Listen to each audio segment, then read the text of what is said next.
2 Samuel, chapter 14.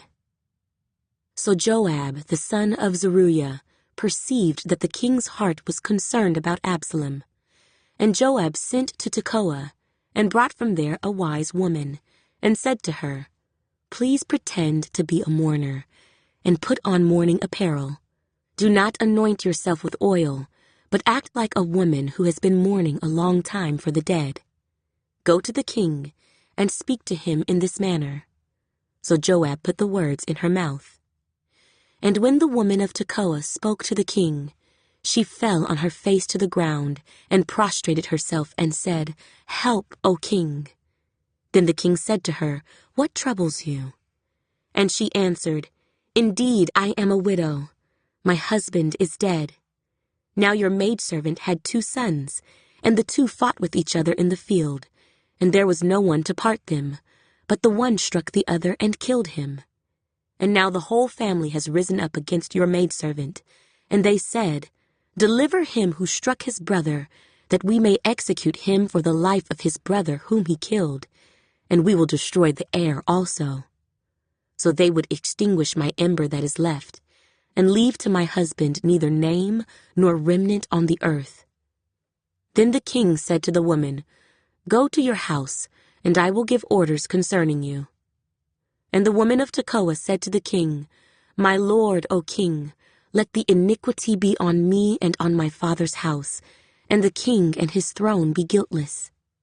So the king said, "Whoever says anything to you, bring him to me, and he shall not touch you any more."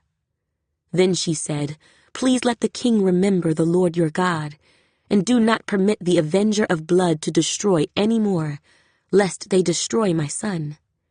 And he said, "As the Lord lives, not one hair of your son shall fall to the ground." Therefore the woman said, "Please, let your maidservant speak another word to my lord the king."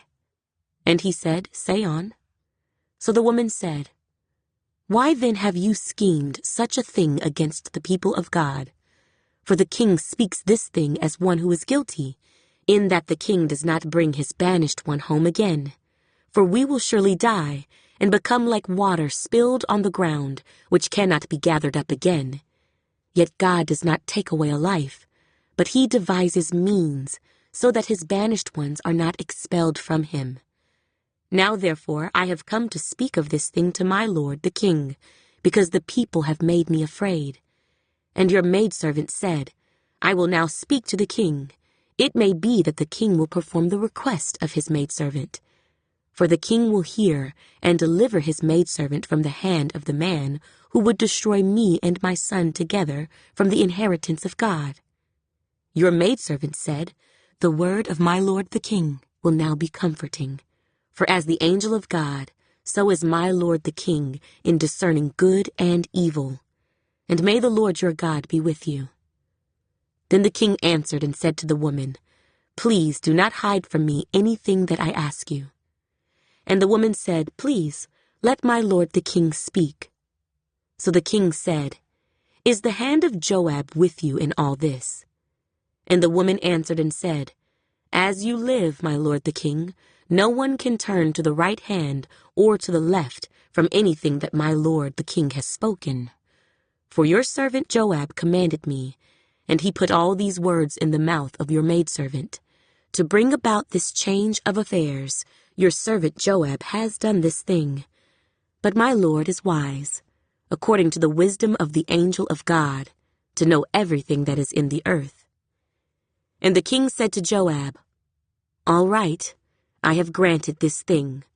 Go therefore, bring back the young man Absalom.' Then Joab fell to the ground on his face and bowed himself and thanked the king. And Joab said, 'Today your servant knows that I have found favor in your sight, my lord, O king, in that the king has fulfilled the request of his servant.' So Joab arose and went to Geshur and brought Absalom to Jerusalem. And the king said, 'Let him return to his own house, but do not let him see my face.' So Absalom returned to his own house, but did not see the king's face.